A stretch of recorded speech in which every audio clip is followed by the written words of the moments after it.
Saat ini kita juga akan semakin diperlengkapi lagi oleh seorang pembicara. Telah hadir bersama kita, Bapak Sunan Sulaiman.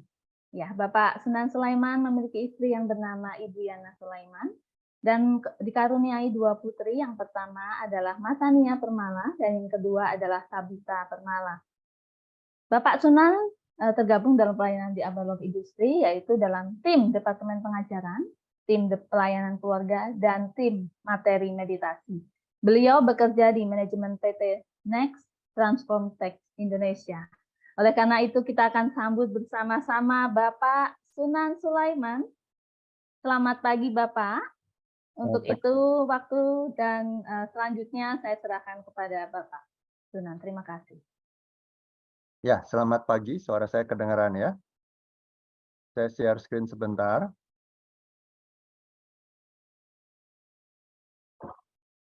Oke.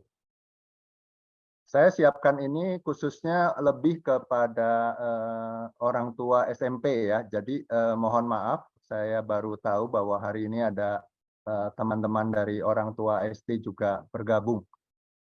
Oke. Nah, saya langsung aja kita akan berbicara tentang potensi ya. Kita akan berbicara tentang potensi. Nah, tadi disebutkan ada 5 hal yang dibicarakan. Nah, saya akan fokus kepada 2, 3, dan 4 karena ini yang memang lebih berkaitan dengan orang tua SMP ya. Kenapa? Ya. Nah, kita bisa lihat di sini afirmasi kebutuhan dan dari musim kehidupan itu sebenarnya untuk orang tua SMP, anak-anak SMP kita itu sedang membutuhkan afirmasi dari sisi sosial ya. Dari sisi sosial. Kalau dari SD itu ada juga kemampuan dasar dan afirmasi fisik ya. Tetapi kalau SMP, SMA mereka membutuhkan banyak afirmasi dari sisi sosial, kemampuan sosialnya ya. Nah, saya akan fokus dulu ke dari sisi afirmasi sosial ya. Jadi yang keempat tadi afirmasi keunikan hubungan sosial ya. Walaupun setiap kelompok usia membutuhkan afirmasi dari sisi hubungan sosial, tetapi khususnya anak SMP, SMA mereka membutuhkan sekali ya. Mereka membutuhkan sekali afirmasi dari orang tua terkait hubungan sosialnya. Artinya contohnya bagaimana kita mesti bantu mereka dalam bergaul dengan teman-temannya, bagaimana mereka bisa menempatkan diri di antara teman-temannya. Nah, setiap orang itu punya gaya berbeda dalam membangun hubungan sosial ya. Nah, masing-masing beda ya, seperti tadi juga disebutkan oleh Pak Beta, kita bisa bantu gunakan asesmen kepribadian ya. Ada contohnya itu DISC dan MBTI gitu ya. Nah, ada orang yang sederhananya adalah orang ekstrovert, dia terbiasa untuk senang bergaul gitu ya.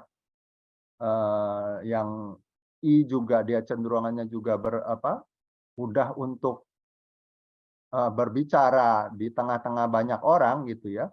Nah, dia kalau ekstrovert itu juga dia justru ketika ada di tengah-tengah orang dia banyak justru bersemangat gitu ya. Dan sebaliknya ada orang yang introvert. Introvert itu kalau anak kita introvert dia justru tidak terlalu suka ada di tengah-tengah keramaian gitu ya.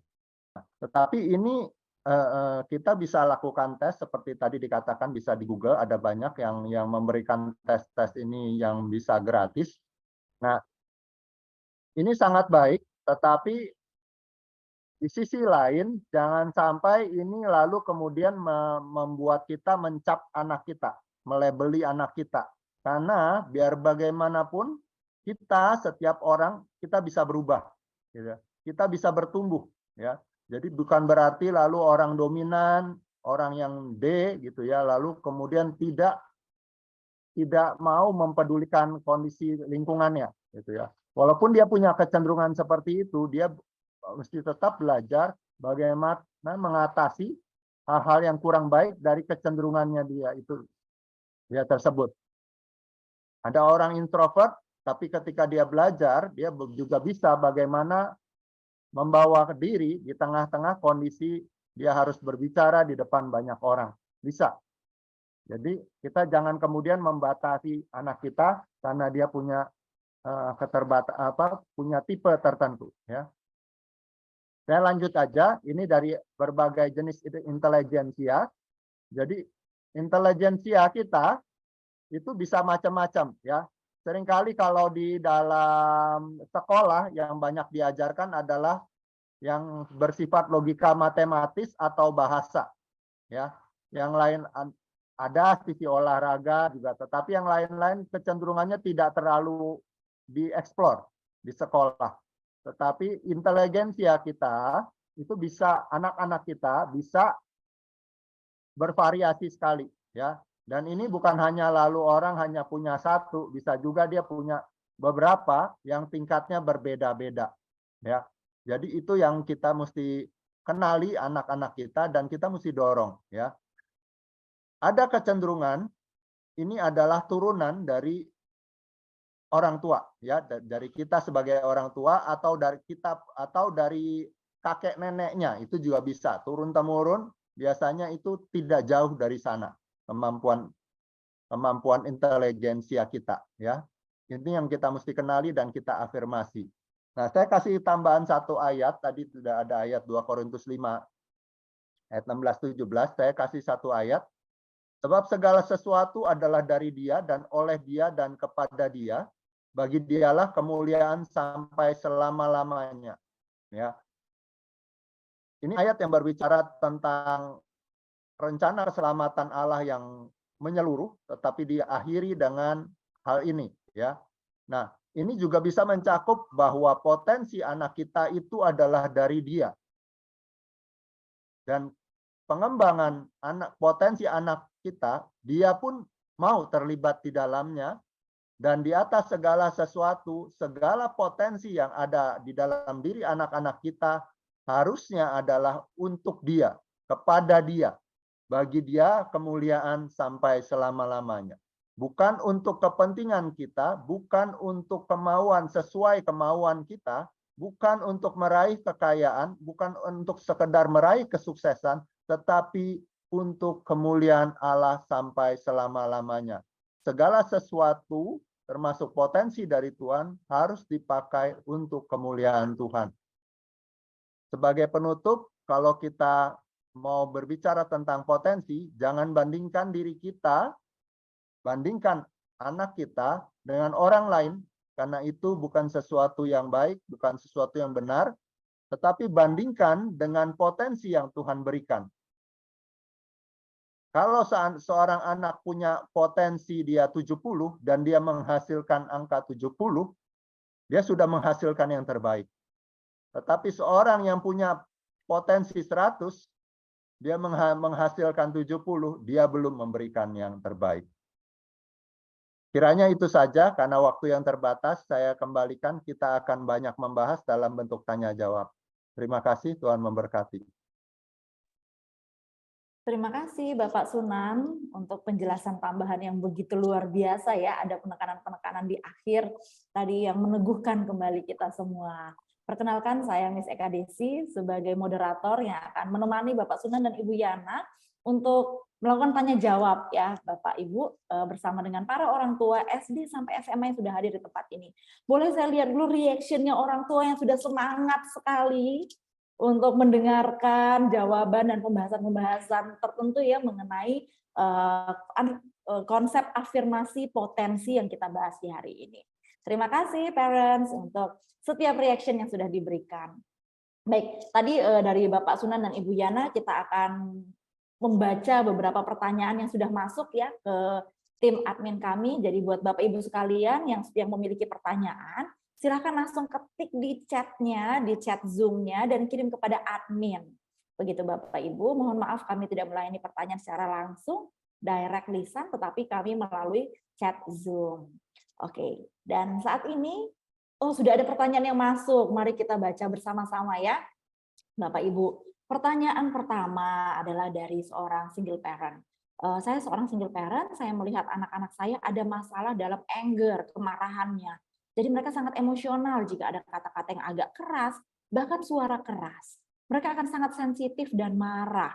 Apakah dengan kata-kata afirmasi bisa membantu mereka? Dan apakah kata-kata afirmasi itu? Terima kasih. Silakan Bapak Sunan dan Ibu Yana, saya persilakan. Ya, kita mesti lihat dulu masing-masing case-nya, bagaimana apa sebenarnya yang memicu kemarahan itu ya. Jadi ini yang mesti digali terlebih dahulu ya. Jadi ini sebenarnya bukan diatasi hanya dengan afirmasi saja. Tetapi kita mesti temukan dulu, kita mesti kalau perlu diajak konseling anak ini karena mungkin ada kemarahan terpendam di dalam diri dia ya. Saya mesti bilang bahwa kemarahan itu bukan sesuatu yang salah, tetapi bagaimana kita mengekspresikannya itu bisa menjadi sesuatu yang salah. Emosi marah sendiri itu perlu diterima oleh orang tua. Emosi marah perlu kita terima, ada kemarahan di dalam diri dia, tetapi kita mesti tahu kenapa kemarahannya, dan ketika dia mau mengekspresikan, dorong dia untuk mengekspresikan dengan baik, dengan benar, gitu ya. Nah, kalau dia sudah berhasil, kalau dia sudah berusaha lah ya, berusaha untuk mengekspresikan dengan baik, kadang ada gagalnya, itu kita boleh afirmasi. Dan baik sekali untuk kita afirmasi. Usaha dia untuk dia mengendalikan dan mengekspresikan emosinya dengan benar. Nah, ini yang kita mesti belajar ya. Kita pun orang tua seringkali mesti belajar bagaimana mengekspresikan emosi kita dengan benar. Ada mau tambahin? Ya, yang tadi mungkin saya tambahin dari sisi suami saya bilang, jadi bukan hanya sekedar diafirmasi, tapi lebih cenderung digali ya, kenapa sampai dia marah, apalagi sensi ya.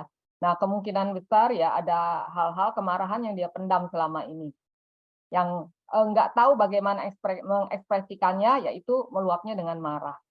Jadi mungkin ibu bisa dibantu nanti dengan kakak pembinanya atau apa untuk digali orang yang dia merasa nyaman untuk dia bisa cerita hal-hal apa yang selama ini dipendam, apa yang membuat dia marah itu bisa digali terlebih dahulu. Itu aja sih.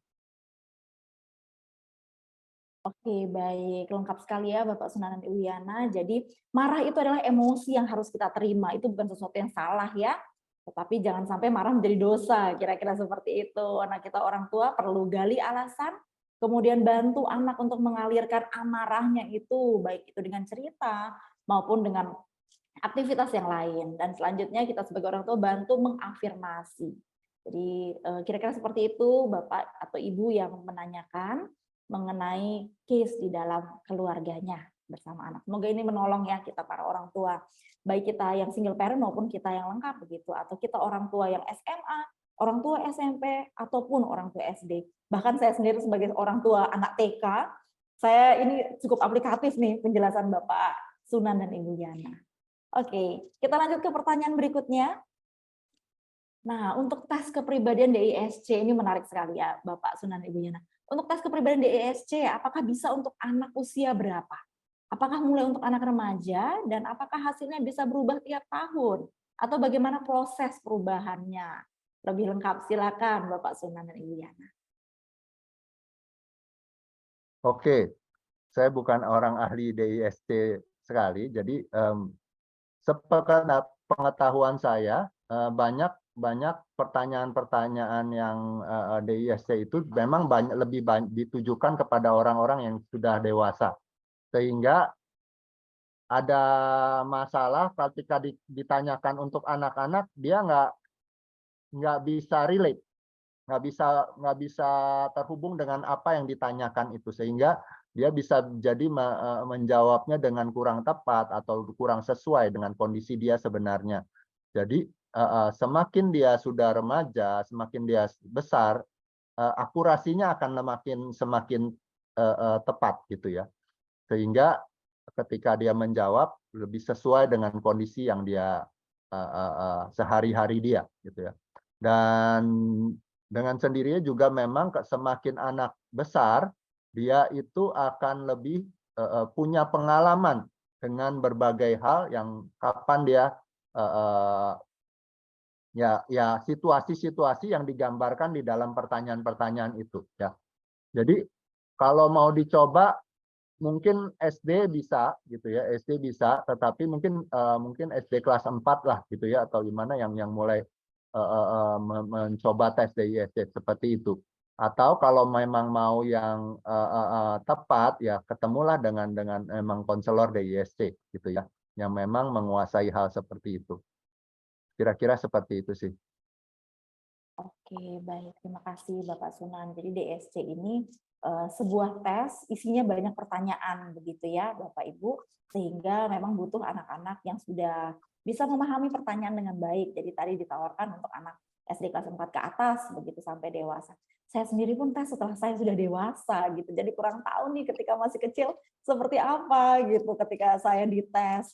Mungkin Bapak Ibu yang ingin anaknya bisa dites, bisa juga bertanya kepada konselor sekolah mungkin ya, sebagai orang yang punya background dan pasti punya pengetahuan lebih mengenai DISC ini. Kira-kira seperti itu. Terima kasih. Kita lanjut ke pertanyaan berikutnya. Nah, anak saya bertanya, wah ini pertanyaan deg-degan nih biasanya setiap orang tua kalau anak sudah tanya tentang Tuhan. Anak saya bertanya, Dedi, Tuhan Yesus kan hidup, tetapi kenapa tidak bisa kita lihat? Nah, bagaimana cara menjawab yang tepat untuk anak usia 8 tahun? Menarik sekali. Silakan Bapak Sunan dan Ibu Yana. Oke, gini, ini agak keluar konteks ya pertanyaannya sebenarnya. Tapi begini, setiap anak itu saya biasanya ajarkan anak untuk dia setiap anak itu punya hati nurani, ya. Setiap anak itu punya hati nurani dan dia mesti belajar mengerti dulu. Pertama bahwa biasanya kita ajarkan ini ketika anak didisiplin ya. Ketika anak didisiplin, ya, jadi kita tak beri aturan dulu ya. Kan kita beri aturan, lalu setiap anak pasti punya kecenderungan untuk melanggar peraturan itu ya, karena kita punya kecenderungan berdosa. Nah, ketika dia melanggar ataupun tidak taat, dia tahu bahwa hati nuraninya akan berbicara ya. Dia tahu bahwa dia berdosa. Nah, ketika saat kita disiplin atau kita tegur dia, ajak dia untuk mendengarkan hati nurani dia. Waktu kamu melakukan tadi, ada sesuatu nggak di dalam hati nurani kamu? Nah, dia akan mulai mengerti hati nurani. Ya, ajarkan itu dulu sampai dia mengerti hati nurani. Nah, hati nurani adalah sesuatu yang tidak terlihat tetapi ada. Jadi dia mesti tahu bahwa tidak semua, tidak semua yang ada itu harus terlihat. Ya, contoh-contoh lain ya kalau mau digambarkan adalah dengan udara. Udara tidak terlihat tetapi ada. Ya, ada banyak contoh-contoh sebenarnya yang kita bisa pikirkan yang saya mungkin belum terpikir saat ini, tapi banyak kita bisa pikirkan yang tidak ada, tidak terlihat tetapi ada dan nyata gitu ya. Gelombang handphone dan sebagainya, tapi itu kan udah lebih sulit ya. Yang paling mudah adalah udara.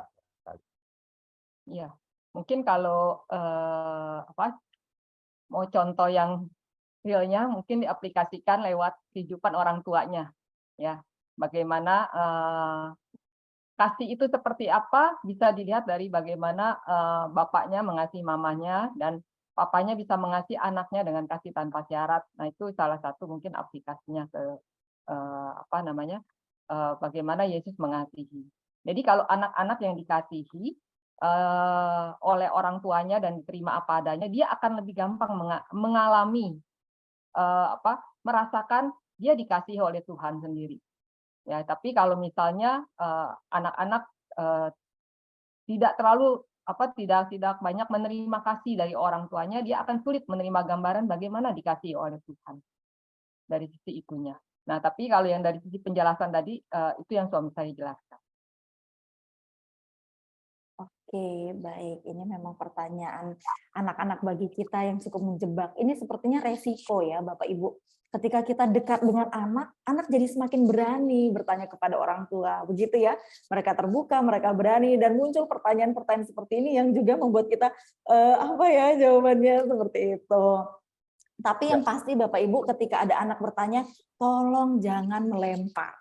Jadi kalau anak datang kepada kita, ibu-ibu ditanya, Mama begini, sepertinya Papa tahu jawabannya. Nah, itu celaka buat Papa. Atau anak datang ke Papa, Papa begini, sepertinya Mama tahu jawabannya, itu juga celaka. Jadi kita harus bersiap ya, baik Papa maupun Mama, kita harus bersiap untuk menjawab pertanyaan-pertanyaan anak. Nah, di sini tadi tentang konsep tentang Tuhan, apakah Tuhan itu ada padahal Tuhan tidak terlihat? Kita mengasah hati nurani, begitu ya Bapak Sunan dan Ibu Yana, mengasah hati nurani, dan itu yang akan kita kembalikan kepada anak dengan mengasihi mereka. Oke, terima kasih. Dan kita lanjut pertanyaan berikutnya. Shalom, baik, saya orang tua anak laki-laki kelas 8, berarti SMP kelas 2 ya. Saat ini kesulitan untuk mengajak anak bergaul dengan teman-teman seusianya di luar jam sekolah. Diminta ibadah youth, tidak mau yang offline. Diminta ikut komsel seusianya, juga tidak mau. Dia merasa kurang cocok bergaul dengan teman-temannya. Bagaimana caranya mengencourage dia supaya mau sosialisasi keluar rumah? Terima kasih, God bless you. Baik, silakan Bapak Sunan dan Ibu Yana.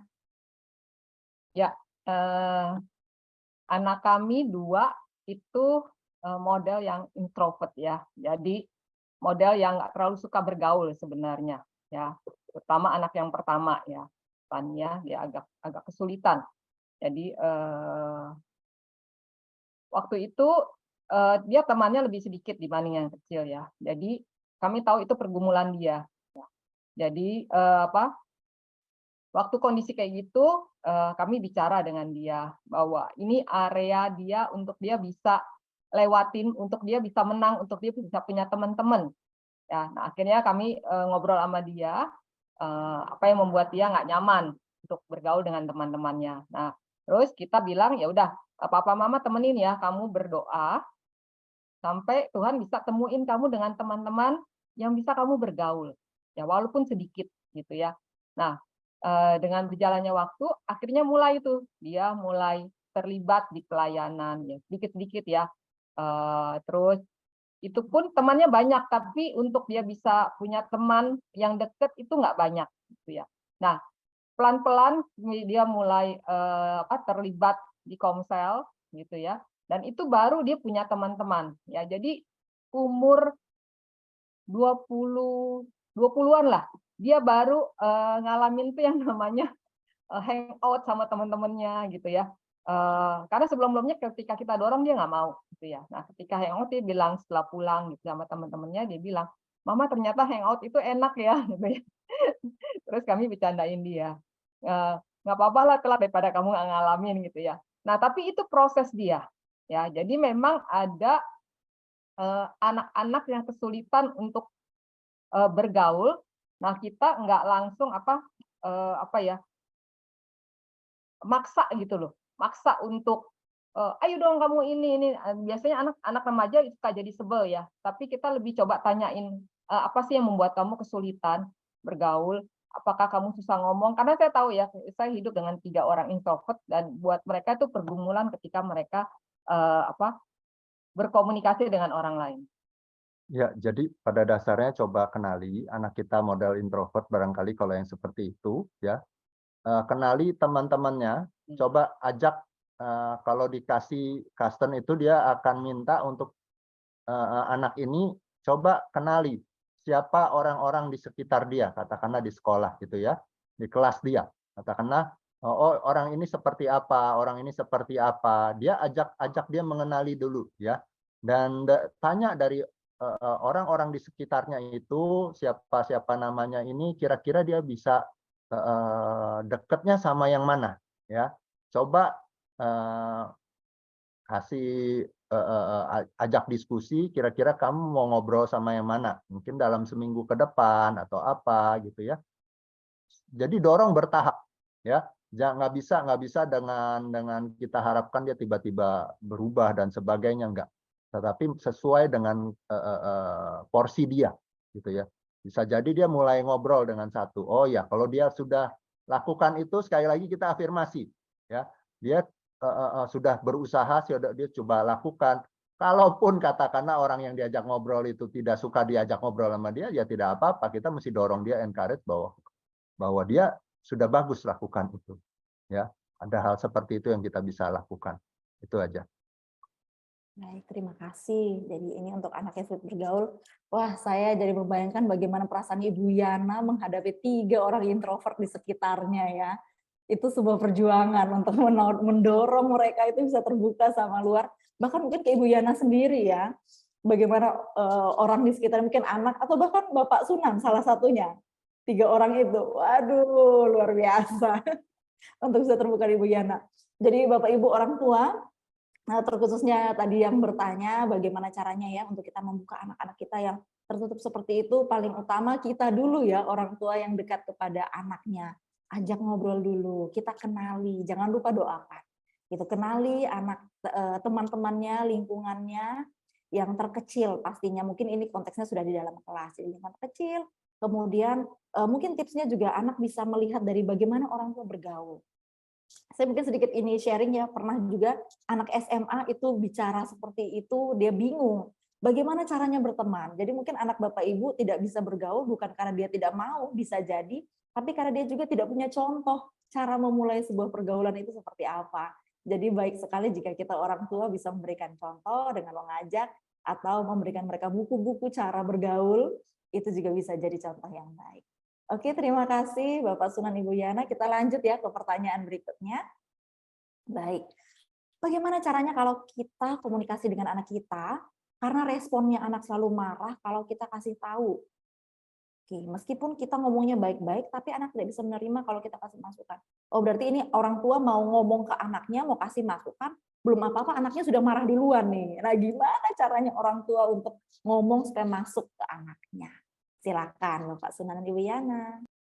Ya, mungkin anaknya SMP SMA ya, mungkin ya, saya tebak aja ini ya. Karena kalau anak SMP SMA memang tidak nyaman untuk dia dikasih tahu, ya. Anak SMP SMA dia mesti diajak untuk kita mulai jadi teman untuk dia. Ya, masa kehidupan dia akan lebih dekat dengan teman. Sehingga dia sudah tidak mau lagi, itu adalah proses pendewasaan dia ya. Jangan melihat bahwa itu sebagai satu proses pemberontakan atau kurang ajar gitu ya, tetapi dia memang secara alami dibawa untuk lebih mandiri, sehingga dia sudah mulai tidak nyaman apa-apa dikasih tahu oleh orang tua. Sehingga kalau ada kondisi tertentu, jangan sifatnya memberitahu. Sifatnya adalah diskusi. Sifatnya adalah ngobrol, ya. Perlakukan dia seperti kita memperlakukan yang lebih kayak teman gitu ya. Lebih ngobrol. Bagaimana, apa yang kamu suka, kenapa kamu lakukan ini, kenapa, jangan sedikit-sedikit diberitahu, ya. Anak yang sudah remaja diberitahu, itu dengan sendirinya akan marah, ya. Itu sangat wajar sekali. Sangat wajar sekali. Ya, jadi itu keluhan banyak ibu-ibu ya dan bapak-bapak. Jadi ketika anak memasuki SMP, SMA, remaja itu judesnya minta ampun, galaknya minta ampun gitu ya.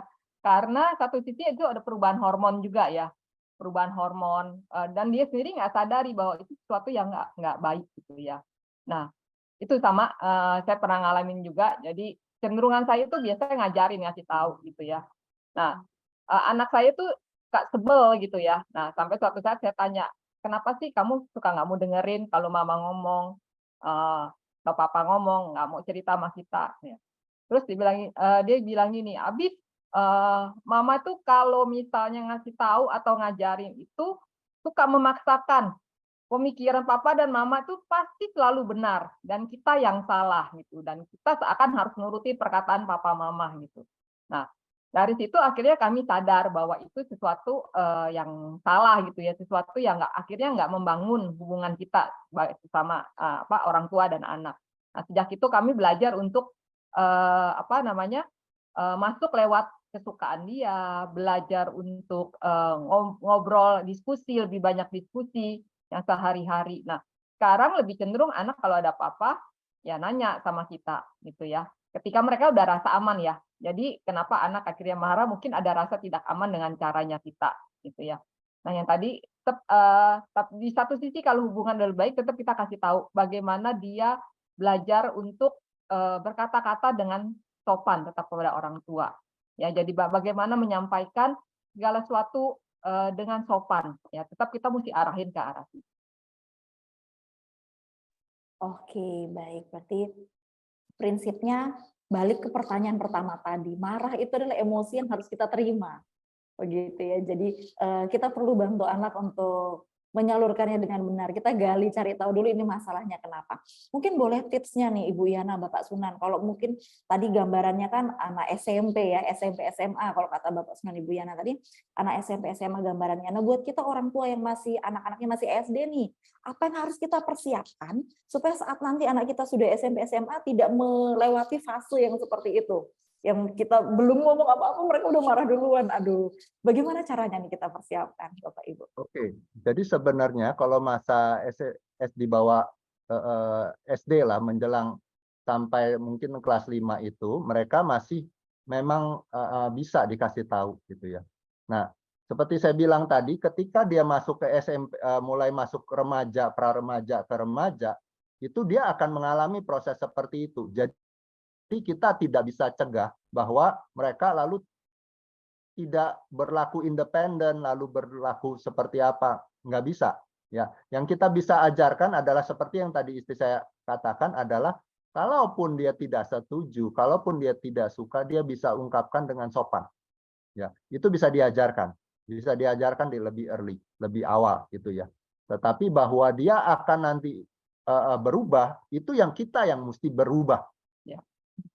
Orang tua yang mesti berubah. Kita mesti mulai memperlakukan mereka dengan lebih bukan memberitahu, tetapi mengajak diskusi, mengajak ngobrol, gitu ya. Mulai berlaku sifatnya seperti teman memberitahu, memberi masukan, mengajak diskusi, mengajak berpikir, gitu. Ya, itu poinnya. Oke, berarti buat kita yang orang tua SD yang sebelum beranjak remaja sudah mau dikit-dikit nih masuk ke anak-anak kita yang sudah mau remaja, kita mengajarkan cara beresponnya ya. Cara menyalurkan, cara berespon ketika marah pun sampaikan dengan cara yang benar. Nah, buat kita orang tua yang anaknya sudah remaja, kita yang harus bersiap-siap menyiapkan hati bahwa memang inilah yang mereka butuhkan dan poinnya kita berdiskusi dengan anak. Bukan satu arah, bukan memerintah, jadi seolah-olah menyudutkan anak, tapi ngajak diskusi, biarkan mereka meluapkan isi pikiran atau isi hatinya. Kira-kira seperti itu ya. Baik, kita lanjut ke pertanyaan ke-6, pertanyaan berikutnya. Baik, bagaimana kita tahu potensi yang Tuhan berikan? Dan bagaimana mengkomunikasikannya dengan anak? Karena kembali lagi, apa yang kita lihat atau yang kita harapkan adalah terbatas penilaian kita sebagai anak dan juga sebagai orang tua. Jadi manusia itu bisa salah. Ya, yang kita harapkan kira-kira seperti A, B, C, tetapi ternyata yang Tuhan berikan itu berbeda. Caranya kita tahu potensi yang Tuhan berikan itu bagaimana? Silakan Bapak Sunan dan Ibu Yana. Ya, salah satunya adalah tadi seperti dianjurkan oleh Pak Beta adalah melakukan tes potensi akademik, ya, ke psikolog bisa, gitu ya. Itu bisa dilakukan, tetapi sekali lagi potensi anak itu tidak tiba-tiba muncul, ya. Itu sebenarnya sudah ada sejak lama, gitu ya. Sejak kecil pun udah ada sebenarnya potensi itu, ya. Jadi kita izinkan untuk dalam kehidupan kita dia melakukan ada waktu-waktunya untuk dia bisa eksplorasi, ya, untuk hal-hal baru, ya. Yang kemudian itu mungkin menjadi kesukaan atau apa gitu ya, dan bisa dia misalnya dia mau belajar musik misalnya, kita bisa beri kesempatan gitu ya. Tetapi memang kita mesti dorong, kalau misalnya kalau dia mau ngeles musik misalnya, dia dengar temennya les musik, dia juga mau les musik, les piano misalnya gitu ya. Kalau dia mau lakukan seperti itu, tentu ada biaya kan, orang tua juga kan pasti ada masalah dari sisi biaya dan sebagainya.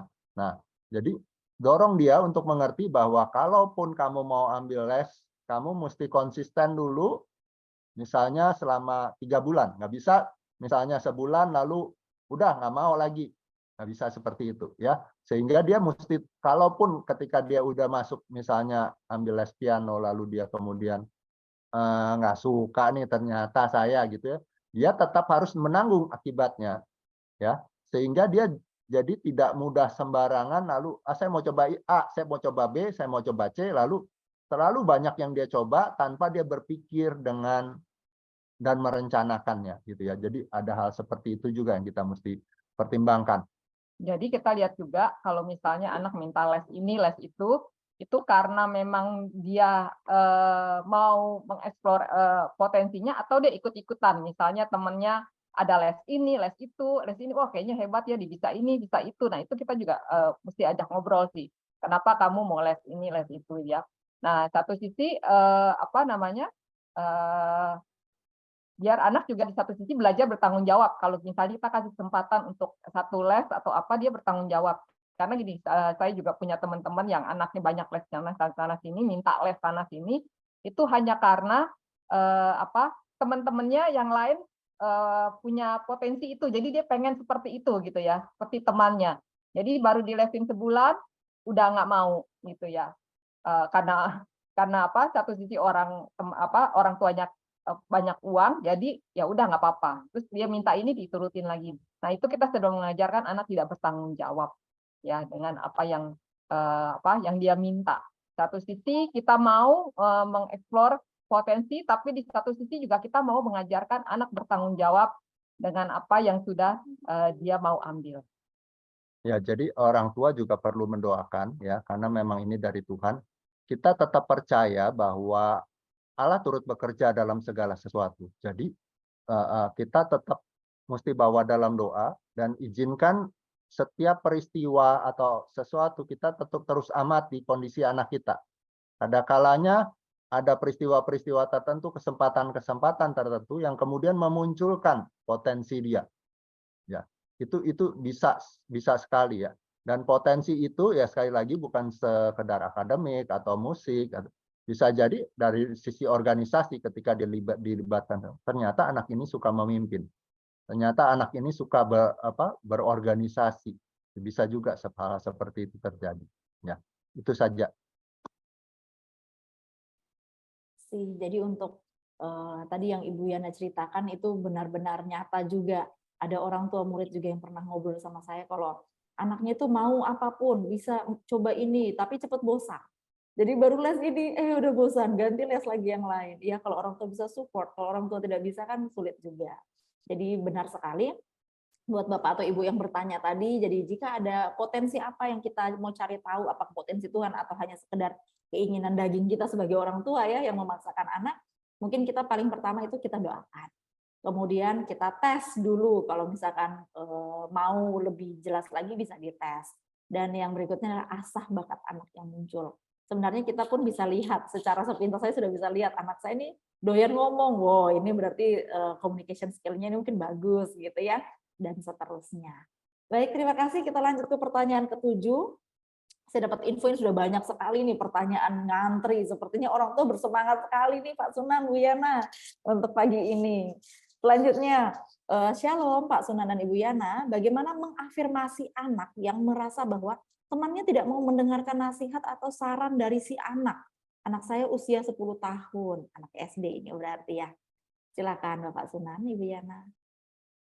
Ya, kita mengafirmasi usahanya gitu ya. Dia mau memberi nasihat itu ya. Ya bagus, kita bisa kasih bagus, kamu kasih nasihat sama teman kamu ya. Di satu sisi juga kita kasih tahu ya, tapi kamu nggak usah sedih kalau teman kamu nggak mau dengerin ya. Nah, saya kasih contoh ya waktu anak saya SD ya. Di kami biasa mengajarkan untuk anak berpakaian sopan. Jadi misalnya pakai baju, pakai rok itu tidak di atas lutut, gitu ya, itu salah satunya.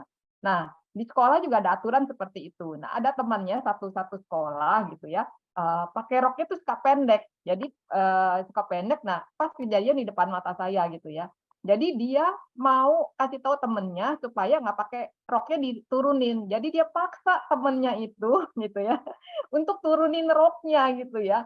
"Ih, kamu nggak sopan pakai rok seperti ini." Tapi dia maksa, temen jadi sebel banget gitu ya.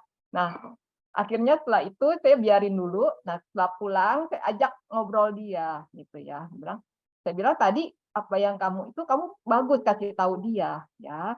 Tapi teman kamu mungkin nggak suka. Kenapa? Karena yang mama ajarkan ke kamu dengan yang mama dia ajarkan ke teman kamu itu belum tentu sama ya. Jadi dia nggak suka.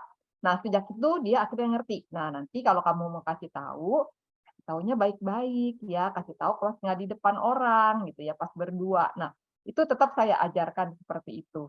Nah, jadi afirmasi usahanya dia gitu ya. Tapi kita juga satu sisi ajarkan bagaimana dia memberitahu kepada temannya gitu ya. Mungkin sikapnya atau apanya yang membuat temannya nggak suka.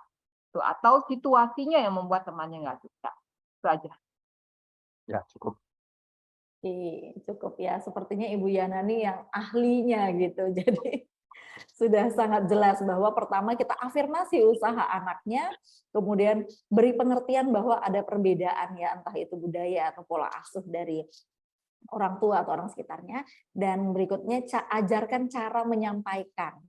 Bisa jadi cara anak kita itu yang kurang tepat diterima oleh anak lain. Wah, luar biasa ini.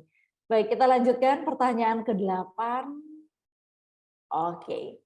Ini pengalaman teman saya yang punya anak kelas 8, anaknya perempuan ya, berarti anak SMP kelas 2 perempuan. Nah, anak ini waktu kecil dia sangat dekat dengan orang tua, bertambah remaja dia mulai diam, dan orang tua mulai banyak bertanya kepada anaknya. Tak lama kemudian anaknya mulai hide status WA dan IG-nya dari mama papanya. Sampai mamanya tidak bisa tahu aktivitas dan status dia, sehingga si mamanya ini merasa khawatir atau worry dengan anaknya. Bagaimana cara mendekatkan kembali dengan anak? Apakah wajar anak menuju remaja seperti itu? Karena setelah ditegur dia buka statusnya, tapi tidak pernah pakai status lagi. Gitu. Jadi orang tua takut anak ini punya second account dan dia hide statusnya dari orang tua. Oke, ini seru sekali nih di orang tua yang anaknya sudah mulai remaja. Silakan Pak Sunan, Ibu Yana. Ya, sekali lagi bangun hubungan dengan anak ya. Anak ini ketika remaja dia membutuhkan rasa aman terhadap orang tua, bahwa dia kalau dia terbuka dengan kondisi dia tidak merasa dijudge oleh orang tuanya ya. Dia tidak merasa dihakimi, selalu disalahkan, selalu apa yang dia pikirkan itu dia buat itu salah gitu ya. Nah, ada hal-hal seperti itu. Jadi kita mesti dorong bangun lagi hubungan dengan anak ini gitu ya. Jadi banyak berdoa untuk tidak menghakimi, yang berubah dari sisi orang tua dulu ya, untuk tidak menghakimi, karena ketika muncul penghakiman lagi anak pasti akan menjauh lagi gitu ya. Jadi ketika kita mau mendekati anak orang tua mesti belajar untuk menahan diri dari menghakimi, menahan diri dari menjudge dia dulu. Karena biar bagaimanapun walaupun tanpa perkataan, kadang sikap orang tua itu sudah menghakimi. Ya, cara pandang, cara raut wajah kita dan sebagainya itu sudah menghakimi. Sehingga dia tahu bahwa papa tuh nggak senang, mama tuh nggak senang. Ya udah, saya nggak mau cerita gitu ya. Nah, hal-hal seperti itu pelan-pelan mesti dibangun dan perlu waktu, tidak bisa cepat gitu ya. Dan memang kan anak remaja ini udah masuk ke pengaruh sosial ya. Jadi pengaruh teman-temannya itu jauh lebih kuat ya. Ini udah banyak keluhan sebenarnya dari orang-orang tua ya yang anaknya memasuki remaja, bahwa anak remaja itu biasanya cenderung menarik diri ya dari orang tuanya dan cenderung suka di kamar ya, senang menyendiri, asik dengan handphonenya. Nah, memang kendalanya adalah orang tua yang masih suka ngecek handphone anak gitu ya. Nah, ini banyak sekali dan akhirnya anak akan menarik diri dan menutup diri gitu ya. Nah, di satu sisi mungkin anak butuh dipercaya sama orang tuanya, ya. Nah, terus kalau misalnya anak nggak aman dari tadi sisi itu tuh, yang kalau kita ngomongin dari sisi dia bergaul dengan siapa, teman-temannya, dia masih belum aman terbuka dengan kita, jangan kita istilahnya fokusin di situ, ditanyain terus gitu ya, ditanyain terus-terus kita kayak mendesak dia untuk cerita. Nah, itu biasanya anak akan lebih menarik diri, ya. Apa yang harus kita lakukan pertama, ciptakan dulu rasa aman terhadap anak kita, gitu ya. Ciptakan rasa aman, heeh, terus, belajar untuk coba kenalin, anak kita ini, biasanya kesukaannya apa, ya, bergaulnya gimana, gitu ya. Kenalin aja, amatin dari jauh, nah pelan-pelan kita masuk ke situ, ya. Baru, ketika merasa aman, baru anak kita biasanya bisa mulai terbuka, ya. Dan itu butuh proses ya ibu-ibu, bapak-bapak, butuh waktu, nggak bisa langsung cepat, ya. Jadi kita tidak, jangan targetin, jangan kita fokus kepada, hasilnya nih, "Oh, anak saya harus terbuka dengan saya secara cepat," nggak bisa. Anak remaja itu butuh proses untuk dia berasa aman dengan kita. Jadi ciptakan rasa aman dulu terhadap anak kita, pelan-pelan, tunjukkan bahwa kita mengasihi dia, bahwa kita sayang dia. Yang mungkin yang tertangkap saat ini adalah bukan rasa sayang, tapi, orang tua saya pengen ngontrol saya, itu yang ditangkap mungkin dari anaknya, gitu. Itu aja sih. Oke, baik. Jadi begitu ya, ketika anak itu mulai beranjak remaja, anak berubah, orang tua juga harus berubah berarti ya. Tidak bisa lagi terkungkung dengan pola pengajaran, pola asuh ketika anak kita masih kecil. Wah, pasti ada rasa sedih itu buat kita orang tua yang anaknya sudah mulai remaja. Tapi yang jelas di sana Bapak Ibu kita perlu menciptakan rasa aman kepada anak-anak kita. Kenali dari jauh, tadi saya langsung belajar nih dari Ibu Yana bilang, kenali, tapi kenali bukan tanya-tanya anaknya terus ya, tapi amati saja dari jauh. Baru kita belajar percaya kepada anak kita dan ajak dia berdiskusi. Bukan sebagai orang tua kepada anak, tetapi sebagai sesama teman. Itu yang paling dibutuhkan anak remaja. Baik, kita lanjut ke pertanyaan ke-9. Kalau anak sering ngomong kotor dan sudah dibilangin berulang-ulang dan sudah didisiplin, tapi masih tetap seperti itu, kita mesti bagaimana ya? Silahkan Pak Sunan, Ibu Yana. Oke, saya nggak tahu ini umur berapa ya. Ini kadang-kadang kalau nggak ada umurnya repot juga ya. Nah, kalau anak udah mulai SMP segala macam itu kita kurangi disiplin yang bersifat fisik dan mengatur segala macam ya. Jadi itu kita melakukan disiplin itu untuk merubah perilaku ya. Tetapi kalau perkataan dia belum merasa itu memang perlu dirubah, dia nggak akan berubah ya. Nggak ada gunanya disiplin kalau dia memang belum berasa dia perlu berubah gitu ya. Nah, ini kita perlu ajak ngobrol dulu, tanya dulu, kenapa kamu belajar dari mana perkataan-perkataan kotor seperti itu, gimana. Nah, dan mungkin anak ini mulai berasa bahwa dia mesti bergaul dan menyamakan diri dengan teman-temannya, ya, menyamakan diri, menyesuaikan diri dengan teman-temannya menggunakan bahasa-bahasa yang dipakai oleh teman-temannya, sehingga dia kemudian menggunakan bahasa-bahasa mereka gitu ya. Nah, sehingga kata-kata ini kemudian dia mulai kompromi dan mulai mengatakan kata-kata yang kurang baik gitu ya. Mungkin di mata kita kata-kata itu udah kata-kata kotor, tapi mungkin di antara mereka merasa bahwa itu hal-hal yang biasa di pergaulan mereka. Jadi kita mesti ajak ngobrol gitu ya. Dan ketika dia cerita, kita jangan buru-buru. Sekali lagi sifatnya bukan memberitahu, tetapi ajak berdiskusi. Ya, ajak berdiskusi. Kalau kamu pikir kata-kata seperti itu gimana? Apakah Tuhan suka nggak? Kira-kira misalnya perkataan anjing gitu ya. Kata-kata anjing itu banyak dipakai dengan gampangnya gitu ya. Kira-kira menurut kamu baik nggak seperti itu kalau orang kita sebut ini atau kita menyebut anjing itu sebagai apa? ekspresi kemarahan kita atau apa gitu ya. Nah, sekali lagi sifatnya berdiskusi, ajak ngobrol dan sesuaikan dengan gaya anak kita ya. Anak yang modelnya logika mesti dihampiri dengan cara logika. Anak yang modelnya bukan logika, modelnya perasaan, ini mesti disentuh dari sisi perasaan. Nah, kita mesti lihat model anak kita tuh modelnya seperti apa ya.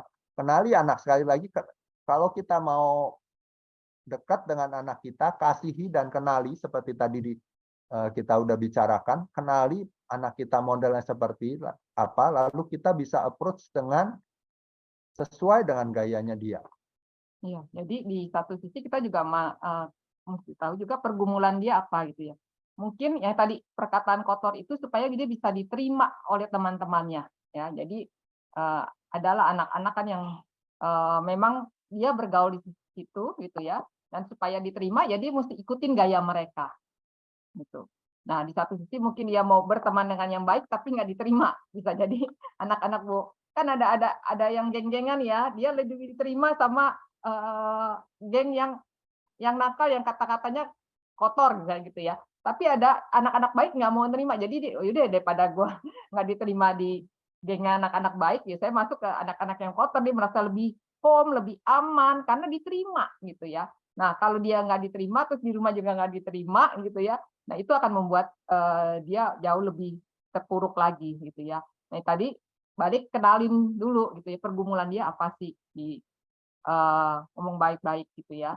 Nah, kalau misalnya jangan sampai kita juga mendisiplin anak dengan kasar atau dengan fisik, apalagi kalau udah masuk apa SD gitu ya, SMP itu nggak itu lagi berlaku dengan hukuman fisik. Oke. Baik, ini pertanyaan berat ya, ini pertanyaan emas saya bilang, karena ngefeknya bukan cuma ke orang tua Bapak Ibu, tapi kepada kami, para guru juga nih, wali kelas, terutama kami yang SMA juga masih mengalami seperti itu. Anak-anak berbicara kasar dan akhirnya kita para guru pun harus menindaklanjuti anak. Dan ini wah ilmunya luar biasa sekali. Terima kasih Bapak Sunan, Ibu Yana, bahwa kita untuk anak remaja terutama kurangi disiplin fisik. Bahkan tadi Ibu Yana sebutkan dari anak SD malah ya, kurangi disiplin fisik.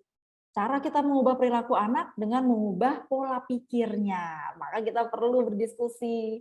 Sebelum berdiskusi kita perlu mengenali anak apakah berdasarkan logika ataukah anak ini berdasarkan perasaan supaya masuk diskusinya itu lebih enak.